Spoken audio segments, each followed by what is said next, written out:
Number one race caller in Singapore, Craig Evans. 7 years in Singapore now, Craig. You must really be enjoying the place. Yeah, it's going along very well, Simon. Into my 7th year and started here in early 2007. So coming up for our 7th international meeting in May. So yeah, very much looking forward to that, and things are going pretty well at the minute. Coming from Perth, Australia, how do you compare the quality of the racing up here compared to what you saw back in Australia? Well, the thing we've got up here is you've got everything. You've got from your bush maiden up until your Group 1 horses. So you see everything on the same program. So the depth is not quite there. Our good horses are very good, but certainly we don't have the depth of metropolitan racing in Melbourne, Sydney, Perth, or any of the metro tracks back home. But certainly the quality seems to be getting better. A lot of owners are willing to spend a bit more money, get some decent horses up here. So it's good, but our worst is pretty bad on a particular race day. Our Class 5s and that, some of them are never going to win a race, but the good horses, generally coming through and getting better. More and more Singapore horses now going overseas to compete in international racing, and you get to see a lot of that. How do you think they stack up internationally? Well, Rocket Man's been the benchmark. He's certainly stacked up, hasn't he? He's done a great job and certainly put Singapore on the map. Super Easy went away last year, didn't quite measure up. He was our boom horse last season, won our Horse of the Year. I think it's a lot to do with travelling. You need a really good horse and a really good traveller for a horse from Singapore to be able to compete. Some things can go wrong if you've got an absolute superstar, but not a lot of our horses are superstars. There's good quality horses. I think Rocket Man, is a superstar. You can classify him. He's just a great traveller, great trier, great horse. But to compete with the best in the world, you need a lot of things to go right for you coming from here. 7 years in the job now, you must have quite a few memorable moments. Can you isolate a couple of those?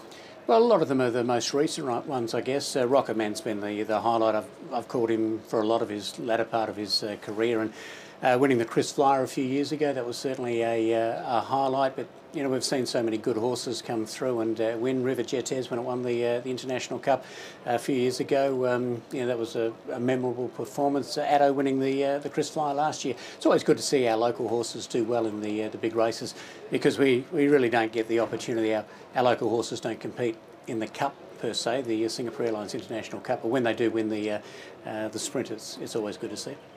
You've got the best seat in the house up here, perched high in the grandstand. You must have seen a few funny things in your time from up here. Anything spring to mind?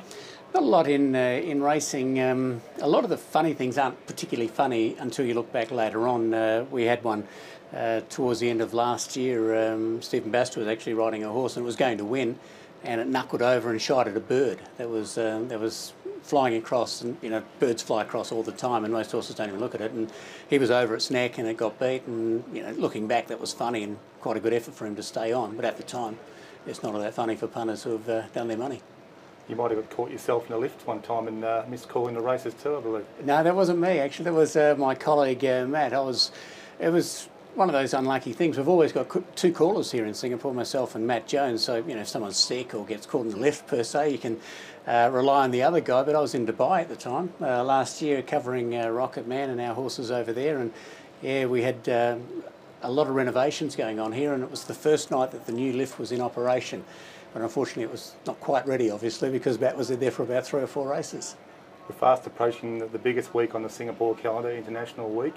Must be something you really look forward to as a caller. Oh, definitely. The whole week's great. We go to Dubai towards the end of March, and you get to see some of the horses that potentially might be coming here. So you start getting excited, and some of the names that have been bandied this year for the sprint in particular are good, because the last couple of sprints have been a little bit average. I think Rocket Man scared them off, but if we could get the likes of Hortensia and John Moores looking to bring a couple down from Hong Kong, and maybe even a Lucky 9 from Hong Kong, if we can get that calibre of horse here for the sprint, it'll be very exciting indeed.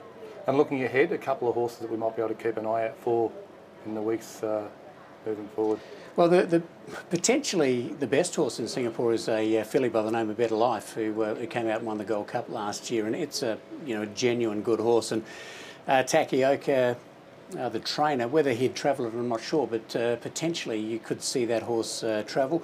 There's a lot of nice horses coming through. There was a horse called Zach Spirit that won a couple of weeks ago. I think it's probably a horse to follow. Super 97's a nice horse. Super Easy's coming back. I think his next campaign will be good. And Mr. Big, they're looking to take to Dubai. He's a genuine good horse. Whether he's international, we'll find out when he goes to Dubai. But heaps of good horses coming through. I think that's the exciting thing. They don't always go on and turn into superstars, but at least there's a little bit of promise there for the owners.